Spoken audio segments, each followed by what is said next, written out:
Video review.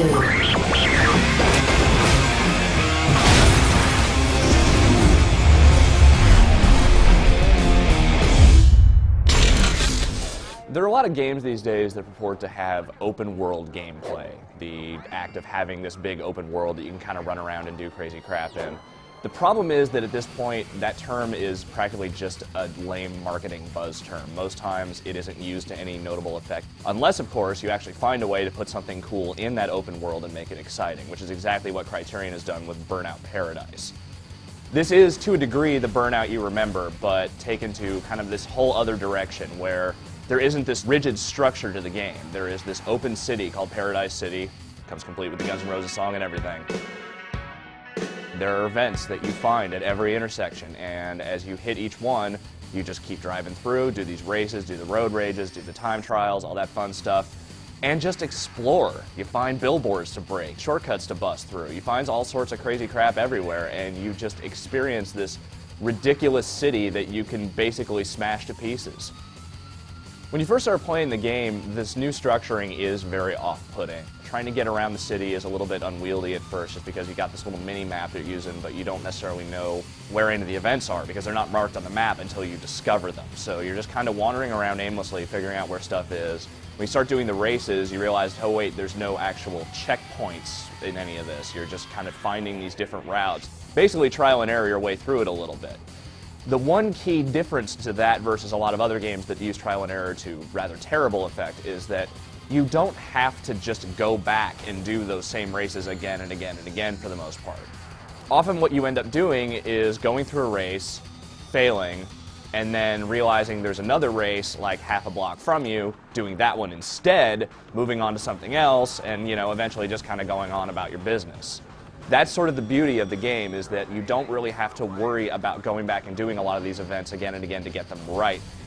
Once you get a feel for the city, it becomes very natural. You see a yellow gate, you just know to bust through it. You see a Burnout billboard, you just know that there's a jump that you need to take to hit that thing. You find all these different events, you see all these different burning routes you can use to upgrade your cars and whatnot, and you know exactly what you're supposed to do and how you're supposed to go about it. The game also features this concept of owning the roads, which is sort of a two-tiered thing where each road and intersection has its own little designation within the game, and on there you can either do a time trial for that road.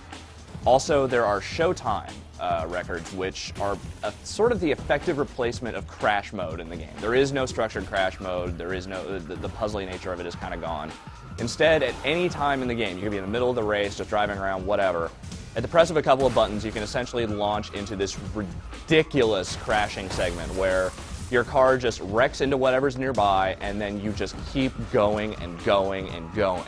You just keep wrecking endlessly almost, where it is this, you're almost like you're controlling this sentient car crash that just won't stop. The car wrecks are so ridiculous and awesome that you can kind of just do it forever. There's something even a little bit erotic about the whole thing.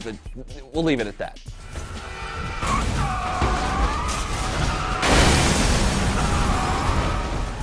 Online is also a fairly seamless experience in that you can just be driving around the city, then just hit right on the D-pad and you'll see the little online menu pop up. You can jump into a game with any available game that's just already on the list, or you can start inviting friends, and what you get is this little environment where you can have up to 7 other racers in the city with you at the same time. And you can either just kind of mess around and wreck into each other and do stupid crap, or you can actually start doing all these different challenges. There are races you can actually build yourself by creating your own start and end points.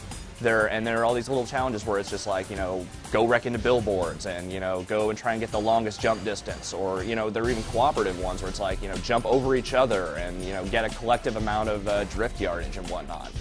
The online can be a little bit unwieldy in the sense that there are a lot of challenges to go through, and they're broken out in such a way that there's 50 challenges for 2 players and then 50 challenges for 3 players and so on and so on. So you kind of have to get these games together where you need to have specific numbers of players to do certain challenges, which is kind of weird, but if you've got enough friends that are willing to play on a regular basis, you can probably make work. Apart from the crazy structuring, the open world, and everything else, this is still totally Burnout. The game is still extremely fast. It's all about wrecking cars. And that stuff still feels fantastic. You know, taking down another racer still feels totally awesome. The sense of speed in the game is fantastic on both the Xbox 360 and PS3. In fact, there's really no difference between the platforms whatsoever. They look nearly identical between the two. The only real difference, and maybe this gives the 360 version a very slight edge, is that it supports custom soundtracks, because the soundtrack in this game is not so good. There's also the annoying DJ who's back again, and he's still super annoying, so unfortunately you can't quite turn him off. DJ Atomica reporting on more road rage hitting the streets of peaceful Paradise City. Undoubtedly, Burnout Paradise is going to turn a few people off who, you know, wanted another game just like Burnout Takedown or Burnout Revenge. It's, you know, it's not the same thing as those games.